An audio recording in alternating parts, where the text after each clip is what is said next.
how's it going? Today we're going to be making a classic red sauce recipe, and I am super excited to share this with you guys, so let's just jump right in. The first step is going to be making a mushroom stock. To make a mushroom stock, you first need to wash some crimini or button mushrooms, and then we're going to add those to a pot. Cover with water, enough just so that the mushrooms are covered. You don't want too much water or it's going to take a really long time to reduce. And then add in a little bit of salt and a bay leaf.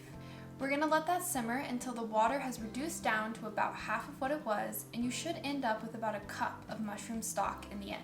If you don't want to take the time to make mushroom stock, that's okay. Just use vegetable stock in place of mushroom stock. The next step in preparing our sauce is going to be making some garlic oil. You're going to be adding about a cup of oil to a skillet, enough to cover the bottom, and then you're going to add some garlic cloves. Peel and then lightly mash your garlic cloves with the flat side of your knife. This will help release some oils as it goes into the oil so that your garlicky flavor is really strong in that olive oil. You're going to let that simmer until the garlic gets nice and golden and brown. Next, chop up half of a red onion or a whole shallot. Red onions and shallots are a little bit sweeter, but feel free to sub in a white or yellow onion if that's all you have. Okay, so I have the garlic olive oil that I just pulled off the stove. So we're just going to add this onion in and get it right back on the skillet. After that has simmered for about 10 minutes, we're going to go check on the mushroom stock to see if it's reduced enough so that we can combine everything together. Once the mushroom stock is reduced enough, you're going to strain out those mushrooms and the bay leaf. Make sure to have a pot underneath your strainer. Then you're going to add in that garlic oil with the red onion and some peeled whole tomatoes. If you get crushed, sometimes those have less flavor than peeled whole tomatoes, but the important thing is you're going to do a full 28-ounce can. You're going to immersion blend all of that together along with some fresh basil. The fresh basil is optional, but I love it. I think it adds so much flavor, so I highly recommend adding in some extra fresh basil if you have it. After you immersion blend the red sauce, we're going to let it reduce a little bit. So it wouldn't be spaghetti night if you didn't also do meatballs with this sauce. So we're gonna make some pork meatballs to go along with it, and it uses 1 pound of pork. We're gonna keep it simple, so our seasonings are going to be some fresh basil and then dried parsley and oregano. Add in about a tablespoon of each. You can sub in fresh parsley and oregano along with fresh basil.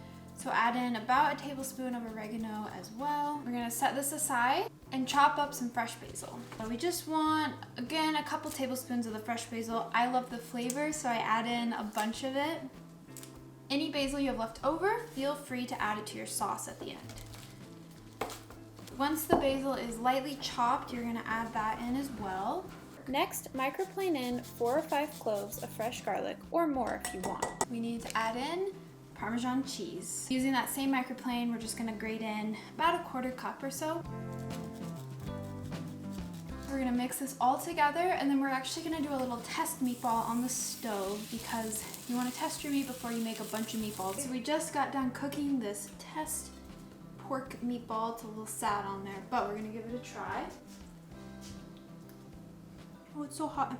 I think that actually tasted great. Usually I have to add more garlic, a little more basil, but we put a ton in each of those. So I'm gonna roll these meatballs up and get them on a baking tray. We're actually gonna bake these meatballs at 350 for about 15 or 20 minutes.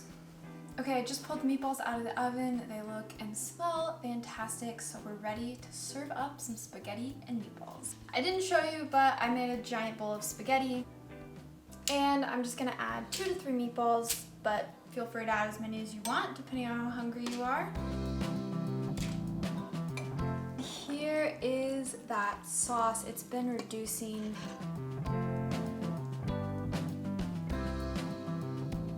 And just because I'm a sucker for it, I love some extra fresh basil. It wouldn't be spaghetti meatballs without some extra Parmesan cheese.